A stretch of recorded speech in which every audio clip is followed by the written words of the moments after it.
বিদাত হইলে কি হইছে এখন পক্ষে আল্লাহর ইবাদত তো করে এটা ওলা হয়ে যায় যে না ভুল ঔষধ খাইলে কি হইছে ঔষধ তো খাইছে তো ইসলামের মাঝে খালি বালা নিয়ত থাকলে হয় না আমলটো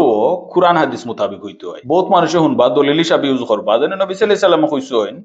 আমি সোমবারের রোজা রাখি বিকজ আমার ওদিন জন্ম হইছে আর ওদিন কুরআন নাজিল করা হইছিল তো ইলা যদি সুন্নত মানতে হয় তো আপনি সারা বছর প্রত্যেক সোমবারে আপনি রোজা রাখতা নবী সাল্লাল্লাহু আলাইহি সাল্লাম তো কইছেন না যে আমি 12 রবিউল আউয়াল খালি রোজা রাখি বা এই দিনের লাগি স্পেসিফিক কোনো এক্সট্রা ইবাদত হইয়া গেছেন না যেন আমার জন্মদিনও তোমরা মিলাদুন নবীর মাঝে তোমরা অমুক অমুক ইবাদত করিও কারণ আপনি কইবা করলে অসুবিধা কিটা এটা তো হারাম নাই নবী সাল্লাল্লাহু আলাইহি সাল্লামে ফরজ জিনিস বাদে যেটা এক্সট্রা জিনিস আছে এটা লাগি আমরা স্পেসিফিকলি হইয়া গেছেন কি কোন সময় কিতা করতাম আর কেনে করতাম যেমন ধরে লোকা অন্য স্পেশাল ইভেন্টস যেটা কথা নবী সাল্লাল্লাহু আলাইহি সাল্লামে মাতছেন আশুরার সময় নবী মুসা আলাইহিস সালাম রে ফিরাউন থেকে বাঁচাইছেন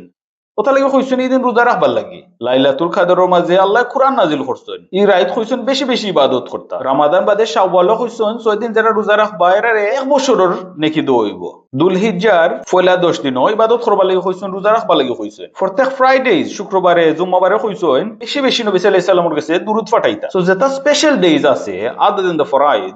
ইতো নবী সাল্লাল্লাহু আলাইহি সাল্লামে পয়েন্ট আউট করিয়া গেছেন কি এখন আপনি যদি আইয়া কইন আমার কাছে লাগে একটা বালা একটা বিদায় হাসানা আমরা ও দিনও স্পেশাল বানাইলিমু বিকজ এটা নবী সাল্লাল্লাহু আলাইহি সাল্লামের জন্মদিন তো কথাটা হলো হই যায় না নি যে মাগরিবের নামাজ 3 রাকাত না পড়িয়া 4 রাকাত পড়িলাই কারণ আমরা 1 রাকাত নামাজ এক্সট্রা হইব ফাতিহা একটা এক্সট্রা হইব রুকু একটা এক্সট্রা হইব সুজুদ দুইটা এক্সট্রা হইব এটা তো করতে নাই তো নবী সাল্লাল্লাহু আলাইহি সাল্লামে স্পেশাল দিন হল হইয়া গেছেন কি এরপর আপনি এখানে মিলাদুন নবী হইয়া স্পেশাল আরেকটা দিন বানাইরা